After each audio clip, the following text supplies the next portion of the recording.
जय हिंद साथियों, नमस्कार। कैसे हो आप सभी। अगर आप भी सेकंड ग्रेड भर्ती परीक्षा की तैयारी कर रहे हैं तो इस क्लास को ध्यान से देख लेना। देखो, प्रश्नों का जो पैटर्न है ये बदल चुका है। एग्जाम के अंदर 5 तरह के प्रश्न पूछे जा रहे हैं। ये किस तरह के प्रश्न पूछे जा रहे हैं वो देखेंगे और बहुत ही महत्वपूर्ण प्रश्न भी देखेंगे इस क्लास के अंदर। तो देखो, पहले इस तरह के सिंपल प्रश्न है। ये पूछा जा रहा है कि मारवाड़ क्षेत्र में होली के बाद चैत्र कृष्ण अष्टमी को कौन सा प्रसिद्ध नृत्य किया जाता है। दोस्तों, मारवाड़ क्षेत्र में होली के बाद चैत्र कृष्ण अष्टमी को जो प्रसिद्ध नृत्य किया जाता है ना, ये कौन सा किया जाता है। तो देखो, यहाँ पे ऑप्शन है डांडिया है, गुड़ला है, झांझी है और कौन सा है, चंग है। तो देखो, यहाँ पे जो आपका राइट आंसर होगा ना वो होगा option number B. Option number B तो आपका राइट आंसर हो जाएगा। ये क्या है, शीतला अष्टमी चैत्र कृष्ण अष्टमी से क्या है शुरू होकर गणगौर तक क्या चलता है ये नृत्य, गुड़ला नृत्य। और कैसे होता है, छिद्रित मटके में क्या जलता दीपक रस कर बालिकाएं क्या है ये नृत्य करते। किसमें, छिद्रित छिद्रित मटके में क्या है जलता दीपक रख कर क्या बालिकाएं नृत्य करती है। डांडिया नृत्य की बात करें तो मारवाड़ का ये भी प्रसिद्ध नृत्य है। अब हम बात करें झांसी झांझी झांझी नृत्य, ये भी मारवाड़ में महिलाओं द्वारा किया जाने वाला दोस्तों नृत्य है। और चंग है ना, ये क्या शेखावटी का होली का नृत्य, क्या शेखावटी का होली का प्रसिद्ध नृत्य है। तो ऐसे प्रश्न क्या एग्जाम के अंदर पूछे जा रहे हैं। सिंपल प्रश्न की अगर हम बात करें वो है 4 या 5 ज़्यादा या 6 प्रश्न ज़्यादातर पूछे जा सकते हैं इस तरह के सिंपल प्रश्न। अब आपका जो 2 नंबर प्रश्न है ये देखो बहुत ही महत्वपूर्ण प्रश्न है। ऐसे ज़्यादातर प्रश्न आपको देखने को मिलेंगे एग्जाम के अंदर, चाहे वो सेकंड ग्रेड की भर्ती हो, चाहे वो रीट प्री की हो, चाहे वो सीटी एग्जाम की हो। देखो, कथन और कारण वाला प्रश्न है हमारा, प्रश्न नंबर 2 है। 2 नंबर प्रश्न है बहुत ही महत्वपूर्ण प्रश्न है। इन ऐसी प्रश्नों में क्या कंफ्यूज हो जाते हैं।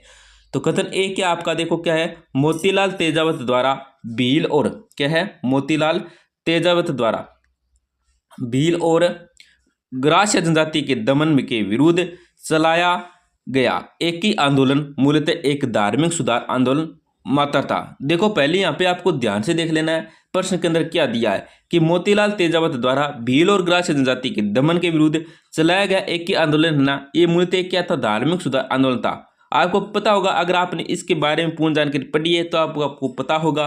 फिर आपको क्या है यहाँ पे क्योंकि बोलना है, क्योंकि फिर आपको कारण पढ़ना है। क्योंकि तेजावत जी ने मेवाड़ महाराणा के समक्ष मेवाड़ की पुकार नामक 21 सूत्रीय मांग पत्र प्रस्तुत किया था, जिसमें बेगार प्रथा, भारी लगान और बिल्लों पर हो रहे अत्याचारों को बंद करने की मांग थी। देखो, हमारा कारण आर स्पष्ट कर रहा है, स्पष्टीकरण कर रहा है एक ही आंदोलन के बारे में। तो हमारा आर तो सही है, ए क्या हमारा गलत है। क्यों गलत है ए, आपको पता होगा अगर आपने पढ़ा है। क्योंकि एक ही आंदोलन कोई एक धार्मिक आंदोलन नहीं था। क्या है, एक ही आंदोलन है ना, ये कोई धार्मिक आंदोलन नहीं था, बल्कि वह जागीरदारों की दमनकारी आर्थिक नीतियों, भारी टैक्स लगान और बिना पैसों के काम करवाने वेगार प्रथा के खिलाफ एक राजनीतिक आर्थिक किसान आंदोलन था साथियों। इसलिए हमारा आर ए क्या है, हमारा गलत है, आर बिल्कुल राइट है। तो यहाँ पे आपको देखना है कि ए गलत है, आर सही है। ए गलत, आर सही। यहाँ पे कूट के अंदर ऑप्शन दे रखे हैं, कौन से ऑप्शन के अंदर है, कौन से ऑप्शन के अंदर है ए गलत, आर है सही। तो ऑप्शन नंबर 4 देखो आप, ऑप्शन नंबर 4 के अंदर दे रखा है कि ए गलत है परंतु आर क्या है, सही। बिल्कुल राइट आंसर हो जाएगा ऑप्शन नंबर 4। चलो आगे देखते हैं। ऐसे प्रश्न अब एग्जाम के अंदर ज्यादातर पूछे जा रहे हैं। अब जो 3 नंबर प्रश्न है वो कैसे प्रश्न पूछे जाएंगे, देखो अब आपको इस तरह के प्रश्न भी पूछे जाएंगे एग्जाम के अंदर, सत्य और असत्य वाले। तो ये सत्य कथन वाले प्रश्न है।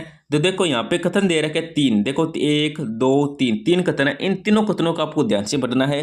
कौन सा भी कथन आपको गलत लगे उसको क्या गलत कर देना और नीचे राइट आंसर के हिसाब से आपको कर देना है। तो पहले हम पहला 1 नंबर जो कथन है ये देखेंगे। क्या है कथन 1 नंबर, राजस्थान में लोकायुक्त एवं उप लोकायुक्त अधिनियम वर्ष 1973 में पारित हुआ तथा न्यायमूर्ति I.D. दुआ राज्य के पहले लोकायुक्त बने। बिल्कुल सही है साथियों, रट लेना इस प्रश्न को। ज्यादातर एग्जाम के अंदर आने वाला प्रश्न है ये, रट लेना, बहुत ही महत्वपूर्ण प्रश्न है ये। आपका जो 1 नंबर कथन है ना बिल्कुल सत्य है। अब आपको 2 नंबर देखना है। 2 नंबर के अंदर क्या गया कि लोकायुक्त एक वैधानिक और सलाहकारी संस्था है जिसके पास स्वतः संज्ञान लेकर जांच करने की क्या शक्ति नहीं है। आपका बिल्कुल सही है, 2 नंबर भी आपके पास क्या बिल्कुल सत्य है।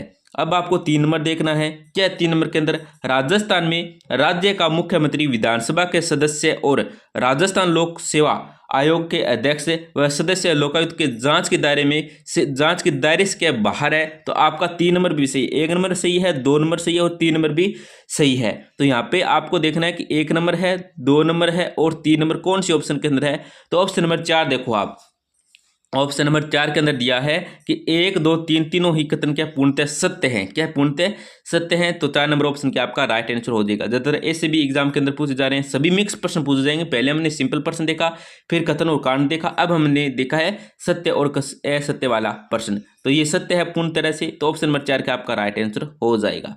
चलो अब हम देखते हैं अगला प्रश्न, जो 4 नंबर प्रश्न है। ये देखो 4 नंबर प्रश्न आपको देखना है कि इसके अंदर सही से मिलान कौन सा ऑप्शन के अंदर हो रहा है। ऐसे प्रश्न भी पूछा जाएगा एग्जाम के अंदर। देखो क्या है, अलख प्रस्तुति प्रकाश नामक सुप्रसिद्ध धार्मिक ग्रंथ की रचना किस संत द्वारा की गई थी तथा उनके द्वारा स्थापित अलखिया संप्रदाय की प्रधान पीठ कहाँ स्थित है।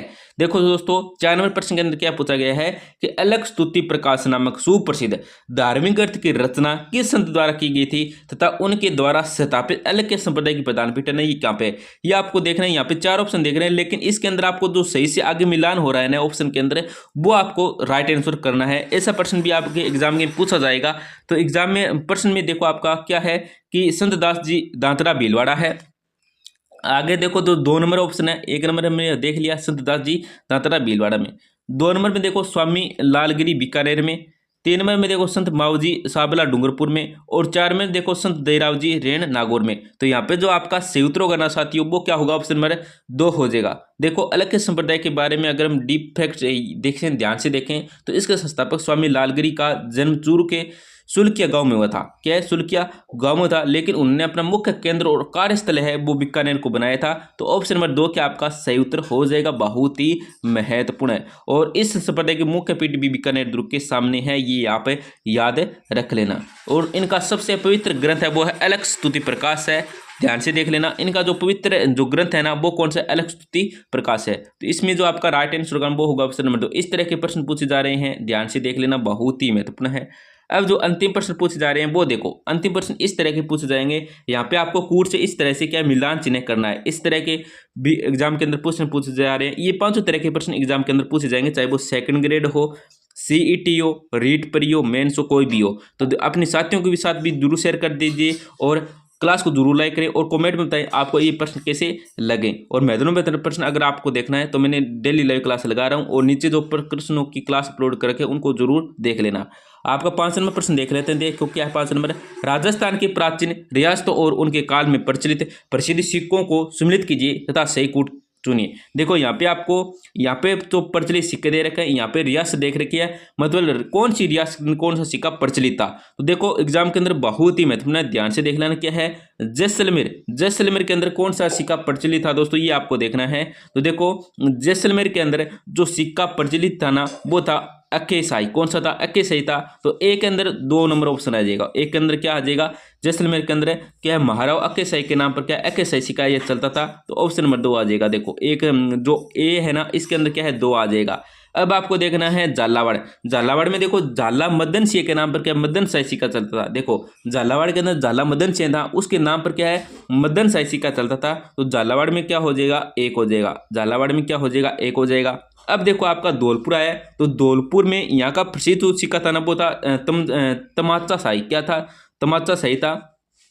सिक्के पर कट्टे या तमच्चे पिस्तौल का निशान बना होता था। तो धौलपुर का तमच्चा शाही कौन सा है, ये देखो 4 नंबर हो जाएगा। सी का क्या हो जाएगा, 4 नंबर हो जाएगा। अब आपका बचा डी, तो धौलपुर में एक बचा विजय शाही, तो विजय शाही हो जाएगा। महाराजा विजय सिंह के काल में विजय शाही सिक्का ये डाले गए थे। तो ऑप्शन नंबर डी के अंदर हो गया 3। अब हमने देखा क्या है कि ए के अंदर हमने किया 2, ए के अंदर हमने क्या किया है 2 किया है, बी के अंदर हमने किया है 1, सी के अंदर किया है 4 और डी के अंदर हमने क्या किया है 3। तो यहाँ पे कूट के अंदर ऑप्शन देखो क्या दिया है, कूट के अंदर ऑप्शन देखो साथियों क्या है कि ए के अंदर 2, बी के अंदर 1, सी के अंदर 4 और डी के अंदर 3। कौन से ऑप्शन में है, तो ऑप्शन नंबर 1 देखो, ऑप्शन नंबर 1 आपके अंदर दिख रहा होगा। ऑप्शन नंबर 1 क्या आपका राइट आंसर हो जाएगा। ये देखो ऑप्शन नंबर 1 है ना, ये क्या आपका राइट आंसर हो जाएगा, सही उत्तर क्या है हो जाएगा। तो साथियों ये इस तरह के 5 प्रश्न है जो हर एग्जाम के अंदर पूछे जा रहे हैं। इस तरह के मिक्स प्रश्न आपके एग्जाम के अंदर क्या पूछे जाएंगे।